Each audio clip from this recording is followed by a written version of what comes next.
Well, this is the last call for the Reds. We're in the top half of the ninth inning, down by 2 runs, 7-5 Atlanta. Braves 3 outs away from splitting the 2-game series and beating the Reds for only the 4th time in 15 games. And it's a game that the Reds appeared to have well in tow up until Atlanta hit Bear for a 3-spot in the 7th to erase a 5-4 deficit. Big 2-run double by Bob Horner, and then the sacrifice fly by Dale Murphy did the damage. Dave Concepcion is 1 for 4, and that one hit was a big one, a bases-loaded single to drive in a couple of runs back in the 5th.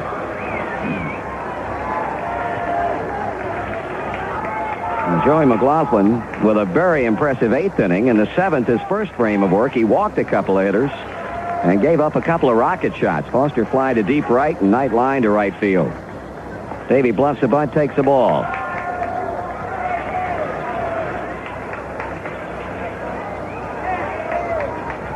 1-0 pitch. That's in for a call strike.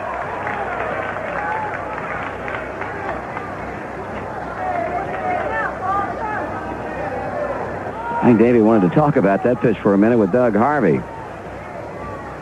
Now it's back in and waiting, and McLaughlin brings it to him, and that's strike 2 call. And boy, I'll tell you, in the 8th inning and now with Concepcion here in the 9th, the Reds are looking at some awfully good pitches.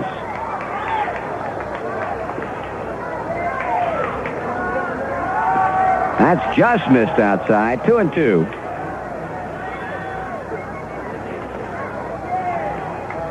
Now we need to get a runner on, and for either Foster or Bench to hit one out of here to get us even and go from there.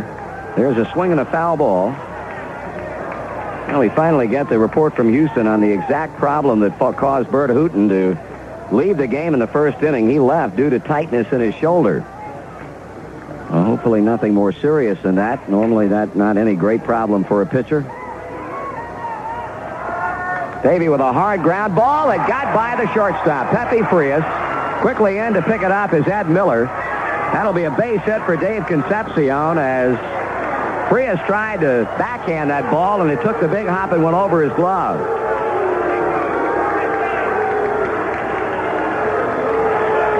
Oh, we got the single, and now that brings a tying run to the plate in George Foster. Larry Bradford and Gene Garber are heating up for the Atlanta Braves. Foster singled twice to knock in a run. He struck out and fly to deep right. Facing McLaughlin for the 2nd time. Low and away for a ball. Reds have now out-hit the Braves 13-11, but the bottom line is a run column, and they lead 7-5. Foster, who homered here last night, takes it upstairs, ball 2, 2-0, and that's going to take Joe Nolan to the mound to talk with him.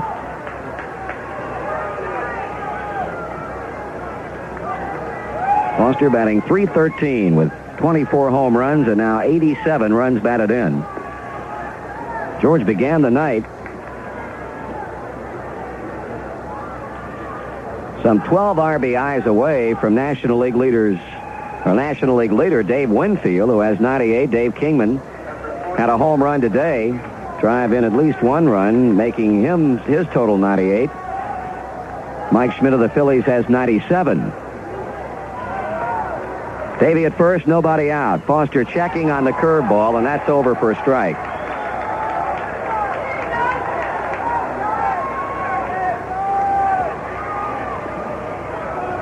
McLaughlin sights a sign, stretches, pitches. Foster takes strike 2. He poured home a fastball and gets it even now on George at 2 balls and 2 strikes. Johnny Bench on deck. Tommy Hume has started up to throw in our bullpen. Foster jumping on a pitch up and chops it foul outside the third base coaching box.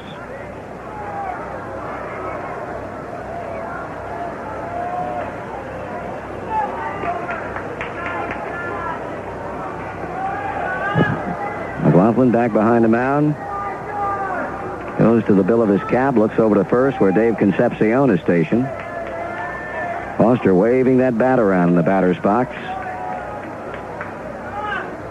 Pitch on the way. High, ball 3. Full count.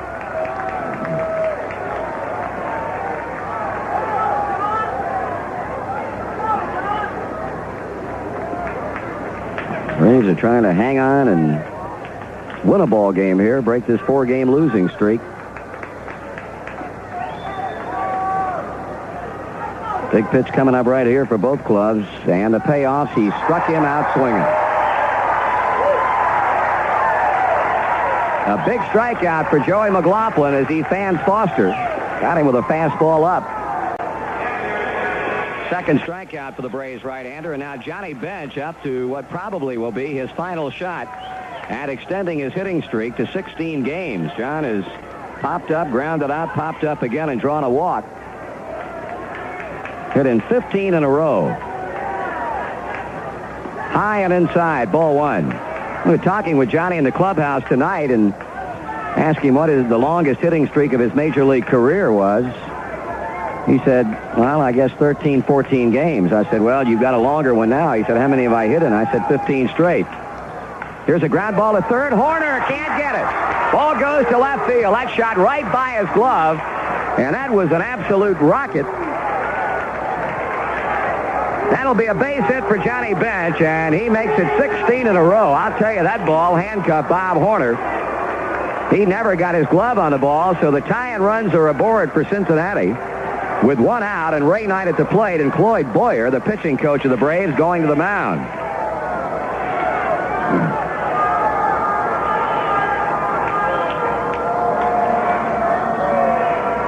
Well, Cincinnati trying to get even or go ahead here in the ninth inning, and even if they can't, they're going to go down battling. Knight has had a single and a double his first 2 times up. He's grounded out short to first and lined out hard to right. Well, with Concepcion and Bench aboard, the tie-in runs are on, and the go-ahead run is at the plate.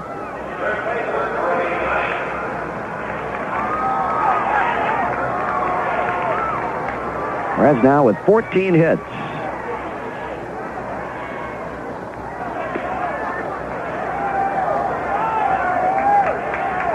Here's a pitch. Fastball over, strike one.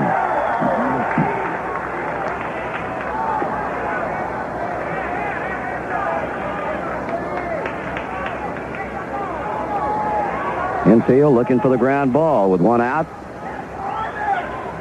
Strike one pitch tonight. Check swing, strike two. Hard to say, but if Joey McLaughlin, either way, whether he gets Ray Knight out or not, Bobby Cox has Larry Bradford, that hard-throwing right-hander, left-hander ready. With Danny Dreesen coming up next, he may well go down and bring him on. Knight in a big 2-strike hole. Pitch. He hits a base hit into left field. Here comes Dave Concepcion around third. Barry Bonnell's throw will go to third, and it is 7-6. Ray Knight on a 2-strike pitch, singles to left field. Scoring Davey Concepcion from second. Johnny Bench goes to second, and Bobby Cox, coming to the mound, has already indicated that he wants the left-hander Larry Bradford.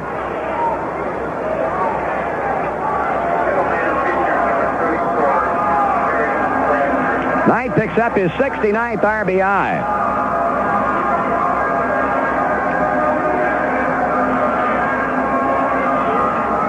Joey McLaughlin goes 2 1/3 innings. He gives up 3 base hits, strikes out a couple of batters, and walks 2. Has so far allowed 1 run, and now Larry Bradford is onto the mound.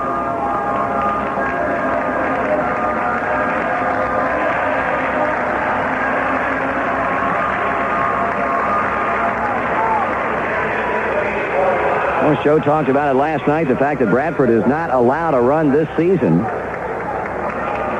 That encompasses only 13 appearances. He, like so many of the other youngsters on this club, started out the year at Richmond. Has no earned run average, naturally, with the record of 1 win and no losses. In 10 innings, has allowed 4 hits, has struck out 8, walked 6. No saves, but he's certainly on in that type of situation right here. Pitched 1/3 of an inning last night. And the batter he was brought on to face in the 7th was Danny Dreesen. Got Danny on a ground ball to first. Now Johnny Bench is apparently going to leave the lineup because he's a lead runner at second. It looks like John McNamara wants to get some speed or more speed in his lineup with that tying run. And Ronnie Oster is going to come on to run at second base. Inning open with a single by shortstop Pepe Frias off the bat of Dave Concepcion. Joey McLaughlin went 3-2 on George Foster before striking him out swinging. Johnny Benson extended his hitting streak to 16 straight games with a hard smash by Horner at third. And Knight, falling behind 2 strikes, rammed a soft line drive through the left side of the infield to make it a 7-6 ball game. Exit McLaughlin. Enter stage right Larry Bradford, and he's now throwing down to Joe Nolan.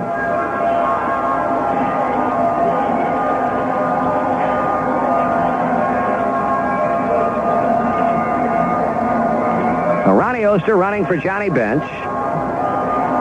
Danny Dreesen has struck out, singled a drive in a run, drawn an intentional walk, and drawn an unintentional walk. Officially, he's 1 for 2. I'll tell you, Bradford can get that ball up there in a hurry.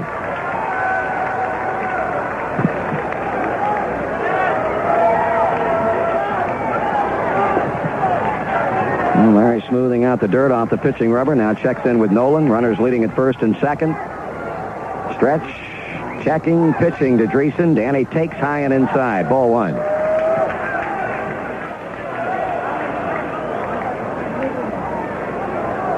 All the while, Mr. Garber stays ready. Tommy Hume has finished throwing in the bullpen. 1-0 pitch to the plate. Over for a call strike. Bradford that time taking something off his fastball and got it over above the knees. 1-1. Rick Auerbach is on deck. He would bat for pitcher Doug Baer.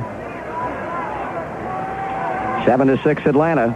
Dreesen takes it low and away. 2 balls and 1 strike. Well, we might have Garber coming right back on to face Rick Auerbach. If Rick Auerbach indeed hits, should Bobby Cox decide to bring on the right-hander. Dreesen out in front as he waits. Oster causing Larry Bradford some consternation out at second. Left-hander steps off the pitching rubber. He's a tie-and run, Oster. Knight the lead run at first with 1 away and a run in. Dreesen grounds 1 to shortstop. Backhanded by Frias. On to Royster. On to first, not in time. Nice play by Pepe Frias, backhanding that big bounding ground ball that was hit hard and fired on to Royster to get the middleman, Ray Knight. Dreesen beating the throw that would have been the double play to end the game, and now with runners at first and third, Rick Auerbach will hit. As the Braves are concerned, Larry Bradford does his job by getting Danny Dreesen to hit into a force play, and Rick Auerbach now will bat for pitcher Doug Baer. Auerbach hitting .229 with 8 RBIs, and he's 5 for 16 as a pinch hitter.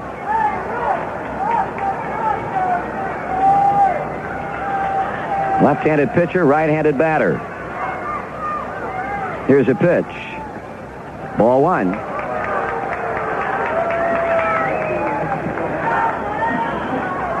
One run is home, but the Reds still a run short. 7-6 Braves.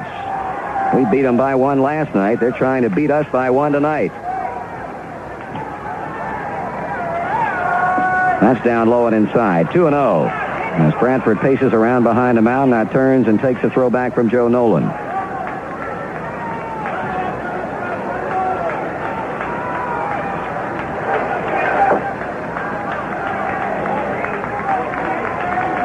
Two balls, no strikes. Left-hander cranking it up, and he'll throw to first as Dreesen steps back.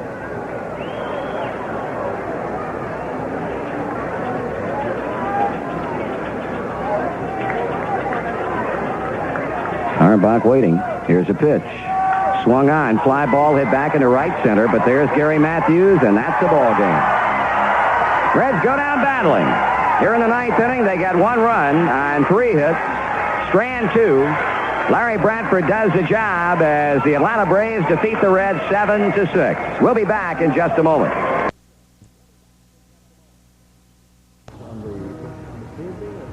Well, as far as the Dodgers and the Astros concerned, there was a brief moment of optimism after Dusty Baker hit that 2-run home run, but Houston counters that 2-run Dodger 6 with a 2-run frame of their own, and at the end of 6 innings of play, Houston once again leads by 5 runs at 8-3.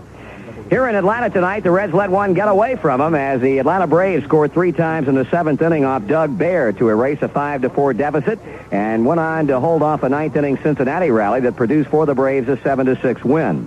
The Reds got on the board first, scoring in the 4th inning with 2 out, a double by Ray Knight, a run-scoring single by Danny Dreesen made it 1-0.